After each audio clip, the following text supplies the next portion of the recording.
오늘은 동방 박사들이 본 별, 이 제목으로 하나님의 말씀을 전하겠습니다. 우리 주제 성경절 하나님의 말씀 마태복음 2장 1절로 2절 말씀을 함께 보겠습니다. 신약성경 마태복음 2장 1절로 2절입니다.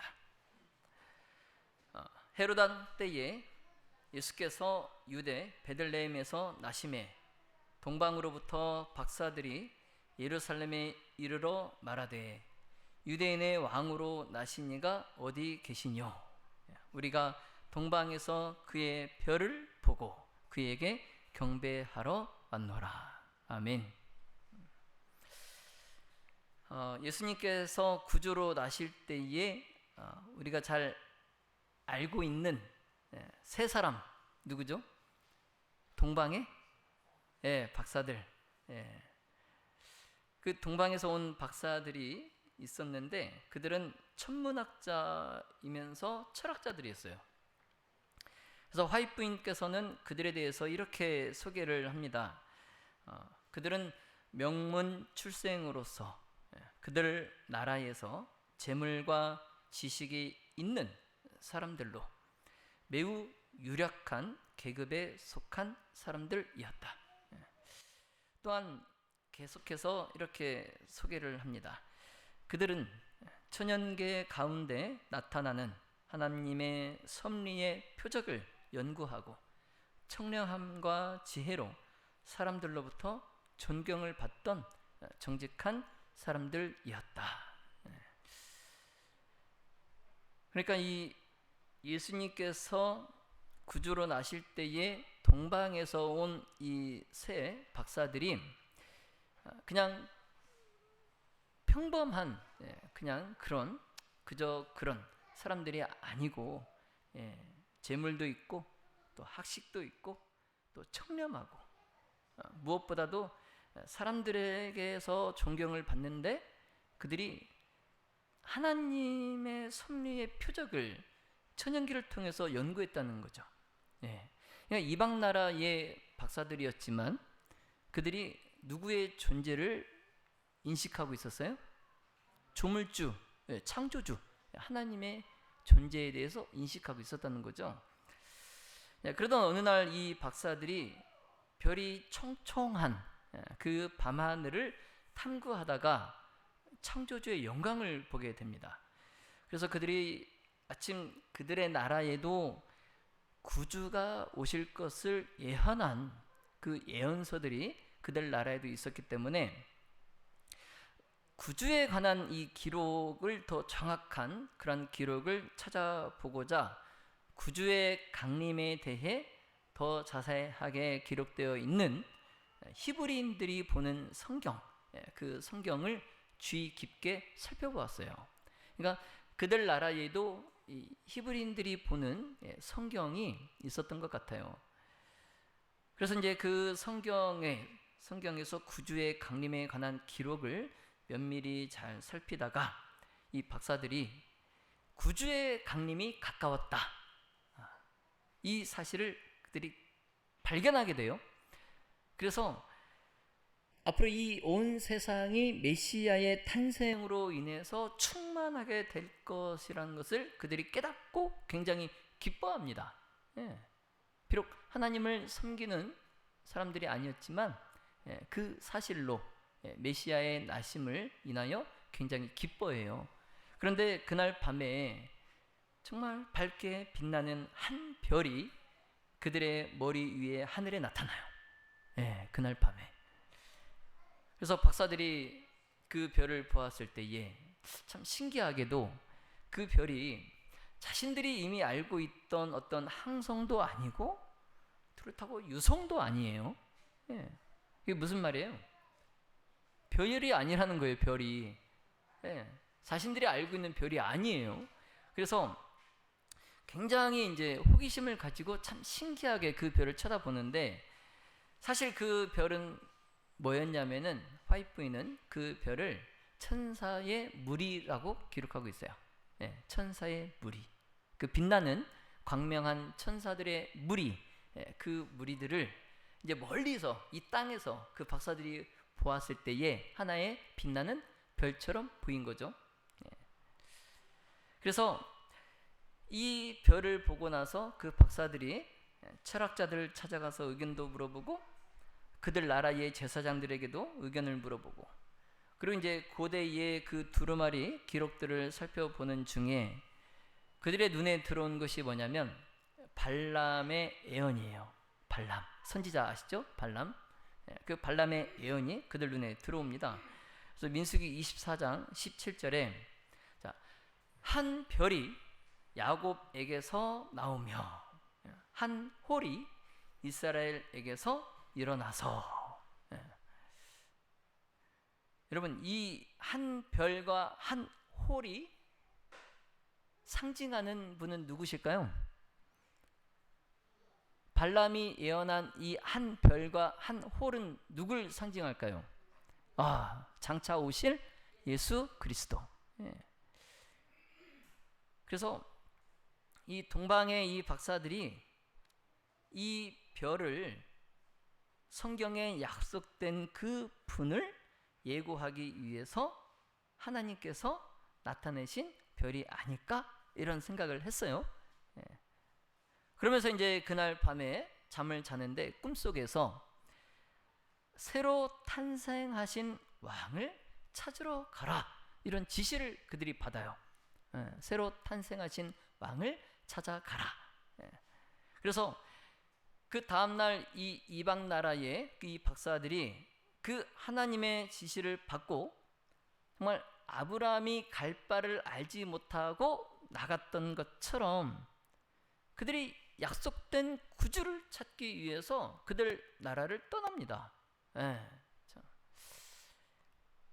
자, 그런데 이제 그들이 구주를 찾아서 길을 떠날 때에 빈손으로 가지 않고 이 동방 나라의 귀한 물건들을 가지고 떠납니다. 왜 그랬냐면 그 당시에 이제 왕이나 지위가 높은 그러한 인사들에게 존경을 나타내는 행위로서 이 예물을 증정하는 것이 한 풍습이었어요. 그래서 이 동방 박사들이 디올백을 가지고 간 게 아니고 모략과 유향과 황금을 가지고 갑니다. 그들 나라에서 정말 귀한 그러한 예물을 새로 탄생하신 구주께 예물로 드리기 위해서 그것을 가지고 이제 길을 떠나요. 그래서 이 길을 떠난 박사들이 지도도 없어요. 저는 내비게이션이 없으면 길을 가지 못합니다. 그런데 이 당시에는 내비게이션도 없어요. 오로지 그냥 뭐만 보고 갑니까? 밤 하늘에 떠 있는 그들이 보았던 그 별, 그 별을 보면서 가야 했기 때문에 언제 여행을 할까요? 낮에 여행을 할까요? 밤에 여행을 할까요?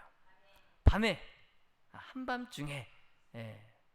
그래서 밝은 낮이 아닌 어두운 밤중에 짐승이 나올 수도 있고 또 도적대가 나올 수도 있는 그러한 낯설고 위험한 그러한 여행 길이었지만 이 박사들은 자신들이 찾고자 하는 그 분, 구주에 대한 전설과 예언들, 그것들을 기억하면서 그 힘든 여행의 시간을 보냅니다. 그 여행이 종착지가 어딘지도 몰라요.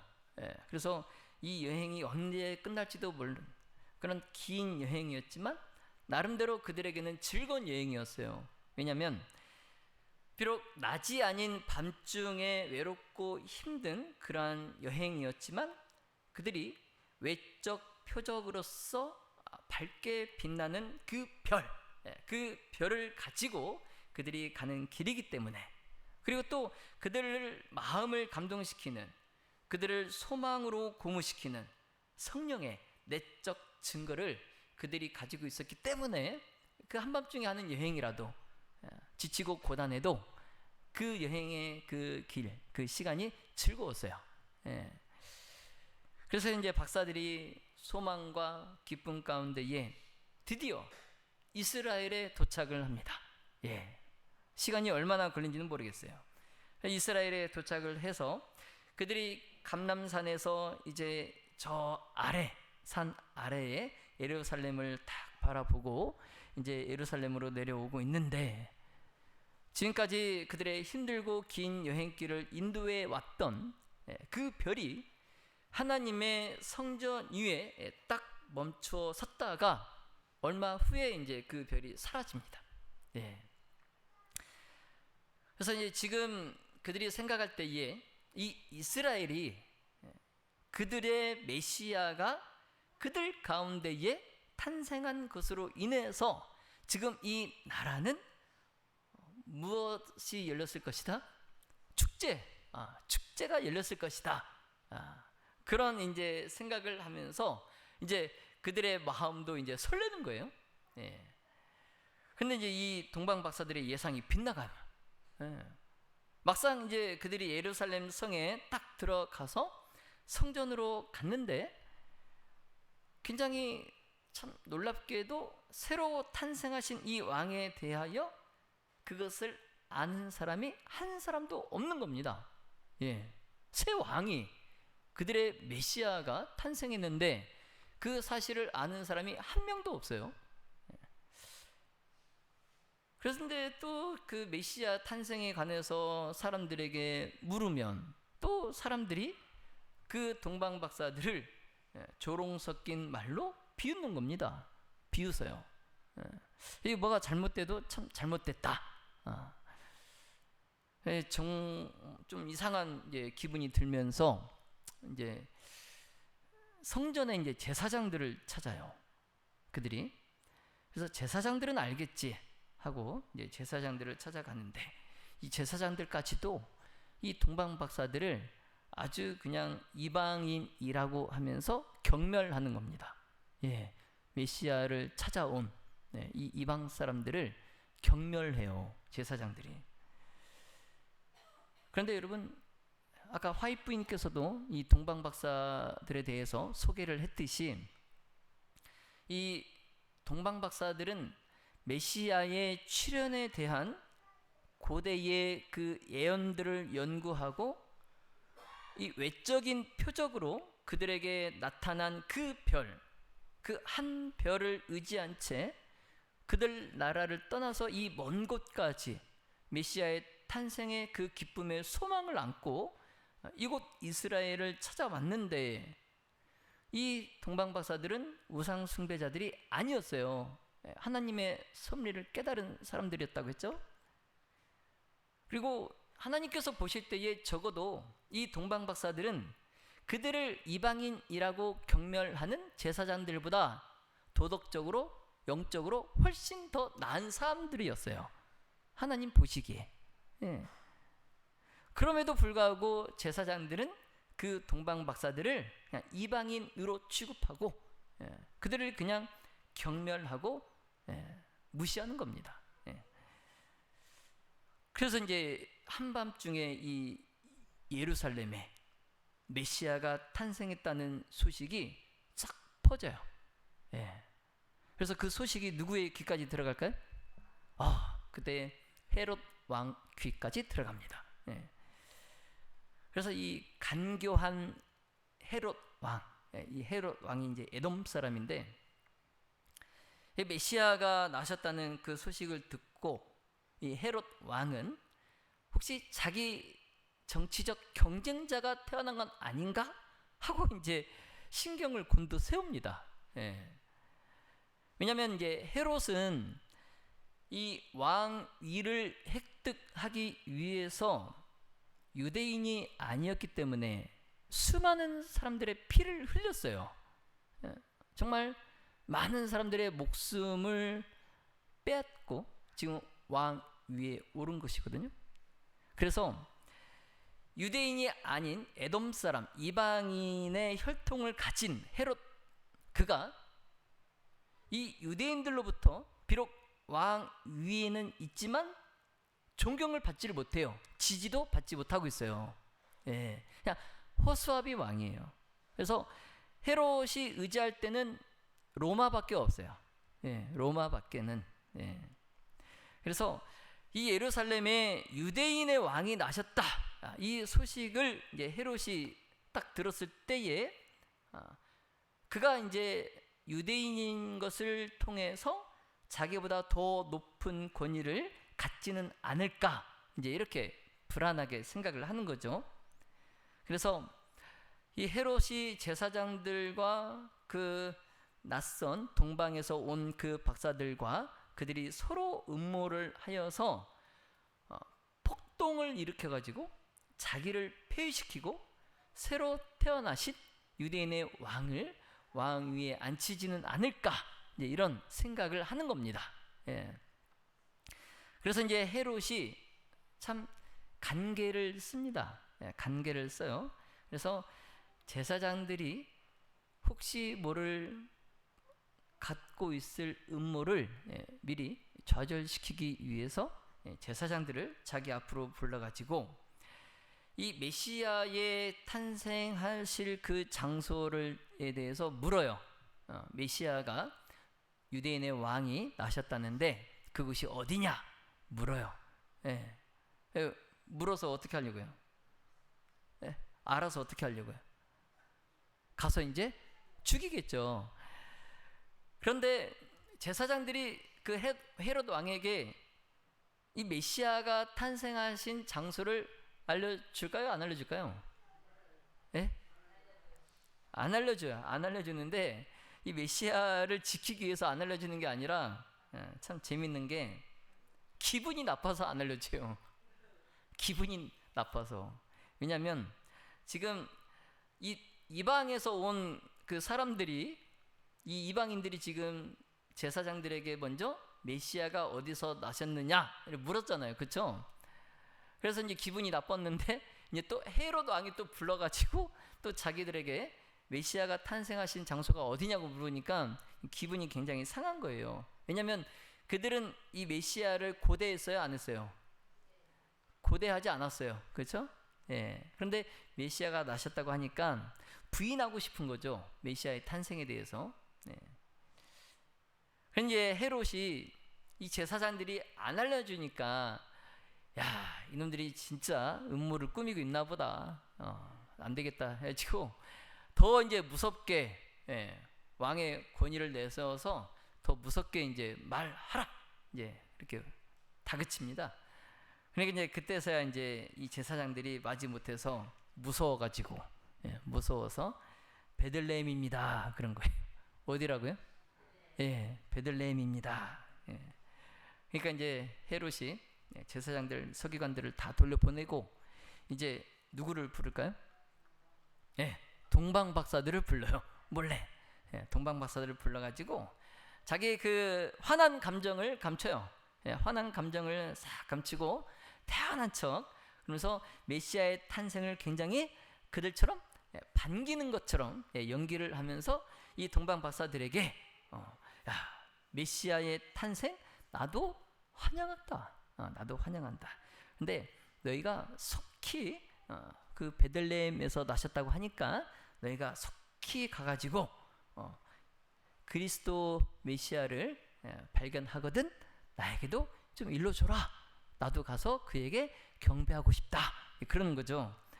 그러면서 이제 서둘러서 이 동방 박사들을 베들레헴으로 보냅니다.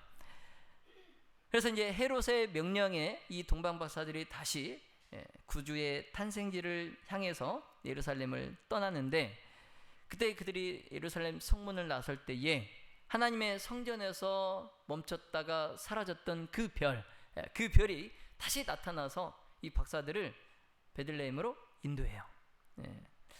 그런데 이제 전에 그 다윗이 양을 치던 그 들에 있던 그 목자들에게 천사들이 나타나서 이 구주의 탄생에 대해서 알려줬잖아요.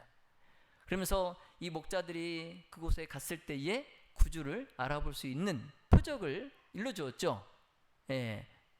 곳간에 구유에 놓인 아기를 보거든 그가 메시아이다. 이거 알려주잖아요. 근데 이 박사들에게는 이 아무런 암시도 주지 않았어요. 어떤 아기가 메시아다라는 걸 알려주지 않았어요. 그런데 이 박사들이 베들레헴에 가서 어느 헛간에서 구유에 놓여 있는 아기와 그 곁에 마리아를 보았을 때에 그 아기가 구주이심을 그들이 곧바로 깨닫게 됩니다. 신기하죠? 그래서 정말 초라하고 정말 초라한 외형을 가진 그 아기를 보고 그들이 내심 놀라기는 했지만, 그래도 그 구유 위에 놓인 아기가 장차 유대인의 왕이 되실 메시아이심을 그들이 깨닫고, 그들이 그들 나라에서 가지고 왔던 황금과 유향과 몰약을 그 아기 예수께 다 내려놓고 경배를 합니다. 그런데 이제 이 박사들이 이 예수님을 해하려고 하는 이 헤롯의 그 관계를 몰랐기 때문에 이제 아기 예수께 경배를 마치고 급히 이제 어디로 가려고 할까요? 이 기쁜 소식을 누구에게? 헤롯 왕에게 알려드려야겠다 해가지고 바로 이제 다시 예루살렘으로 가려고 그래요. 가면 돼요, 안 돼요? 안 되죠. 그런데 그날 그 꿈 속에서 헤롯을 만나지 말라는 하나님의 계시가 주어집니다. 그래서 이 박사들이 예루살렘으로 가지 아니하고 예루살렘을 피해서 그들이 떠나왔던 그들 나라로 돌아가요. 근데 그 시간에 예루살렘에서 헤롯은 누구를 기다리고 있을까요? 박사들을 기다리고 있어요. 박사들이 언제 나올까 초조하게 기다리고 있는데 시간이 지나도 오지 않아요. 벌써 갔다 왔을 시간이 한참 지났는데도 오지 않아. 그러니까 이제 헤롯이 머리가 좋으니까 알았을까요, 몰랐을까요? 이 녀석들이 지금 내 계획을 눈치채고 어떻게 그들 나라로 도망갔구나, 이걸 알아요. 그러니까 화가 또 날까요, 안 날까요? 화가 또 막 머리 끝까지 나가지고 군인들을 불러가지고 이 2살 이하의 아기는 다 죽이라고 명령을 내려요. 2살 미만의 아이들은 다 죽여라. 그러자 이제 명령을 받은 군인들이 즉시로 베들레헴에 파견되어서 정말 평온했던 그날 밤 이 다윗 성이 아주 그냥 곡소리로, 아기의 비명소리와 부모의 비명소리로 아수라장이 돼요. 한밤중에. 여러분 한번 생각을 해보세요. 갑자기 잠을 자다가 군인들이 들이닥쳐서 자기 정말 그 소중한 아기를 무참히 살해한다는 걸 여러분 한번 생각해 보세요. 그런데 그때도 이 요셉은 천사로부터 동방박사들처럼 마리아와 아기를 데리고 예루살렘으로 가라는 것이 아니라 애굽으로 도망가라라는 계시를 받아요. 그래서 천사가 헤롯이 아기를 찾아서 죽이려 하니 내가 너에게 이르기까지 거기 있으라, 이렇게 일러줍니다. 그래서 요셉이 지체하지 않고 마리아와 아기 예수를 데리고 안전한 곳인 애굽, 그 애굽으로 한밤중에 길을 떠납니다. 그래서 여러분, 사탄은 이 세상으로부터 하나님의 그 빛을 차단하는 일에 창조 때부터 쭉 열중해 왔어요. 태초부터. 그래서 구주를 태어나지 못하게 하려고, 이제 또 구주께서 태어나시니까 또 구주를 죽이려고 온갖 간책을 다 씁니다, 사탄이. 그러나 결코 졸지도 않으시고 주무시지도 아니하시는 그 하나님께서 당신의 사랑하는 그 아들을 지키고 계셨어요. 그래서 이스라엘 백성들을 위해서 출애굽 그 광야 길에 만나를 내리셨던, 그리고 그 기근의 때에 그 엘리야를 먹이셨던 그 하나님께서 마리아와 그 아기 예수를 위하여 이 이방 나라 애굽의 피난처를 준비하셨습니다.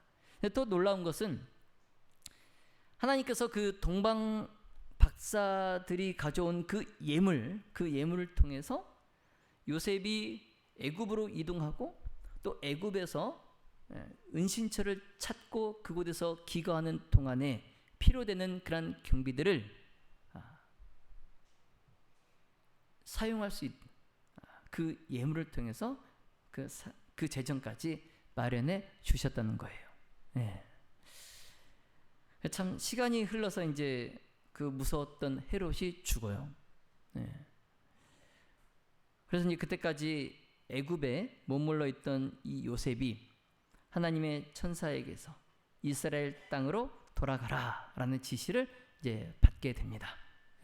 헤롯이 죽었으니 이제 이스라엘로 돌아가라. 근데 이제 요셉은 이 아기 예수를 데리고 어디로 가려고 했을까요? 이스라엘의 어디로?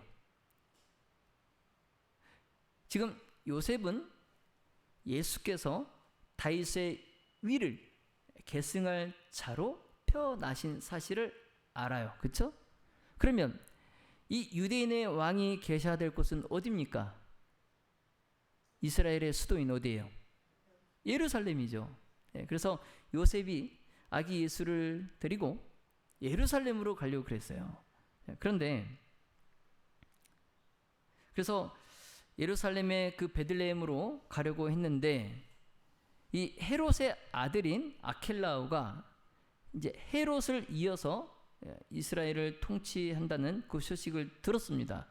그런데 이 요셉이 생각할 때에 그리스도를 대적했던 그 아비 헤롯의 계획이 그 아들 아켈라오에게 이어져서 계속해서 이 아이를 해하려고 하는 그 계획이 지금도 계속 실행되고 있지 않을까 하는 이런 생각이 들었어요. 그러면 예루살렘으로 베들레헴으로 가면 돼요, 안 돼요? 안 되겠죠. 그래서 이미 그 예루살렘에서는 이 아켈라오가 붙인 헤롯을 이어서 통치하면서부터 이 예루살렘에 있는 수천 명의 그 유대인들이 로마 군인들에 의해서 살육을 당하였다라는 소식이 또 들어요. 그래서 베들레헴으로 예루살렘으로 가지 못하고 이제 하나님께서 요셉에게 안전한 곳으로 가라는 지시를 주십니다. 안전한 곳. 그래서 베들레헴으로 가려겠던 요셉이 하는 수 없이 자기의 본래의 고향인 어디로 갔을까요? 나사렛. 요셉의 본래의 고향이 나사렛. 그곳으로 갑니다. 그래서 예수님께서 나사렛에서 30년간을 사시게 돼요. 이런 연유로 인해서 예수님께서 나사렛에 30년을 사시게 됩니다. 공생애에 시작하시기 전까지 30년을. 근데 이게 참 신기한 것이 성경의 예언에 선지자로 하신 그 말씀에 나사렛 사람이라 하심을 이루려 함이라. 그 예언을 예수님께서 성취하시는 거예요. 여기서도 우리는 하나님의 예언의 성취의 놀라움을 우리가 보게 됩니다. 그렇죠? 자, 사랑의 우리 모든 가족 여러분, 자, 구주께서 이 세상에 오셨을 때에 우리 주님은 정말 이렇게 천하고 정말 힘든 대접을 받으셨어요. 그래서 예수님께서 머리 들 곳조차 없다고 그렇게 말씀하셨지만 정말 이 아기 때부터 태어나실 때부터 이 아기 구주를 위한 그 아기가 편히 쉴 만한 그리고 안전하게 지낼 만한 곳이 없었어요.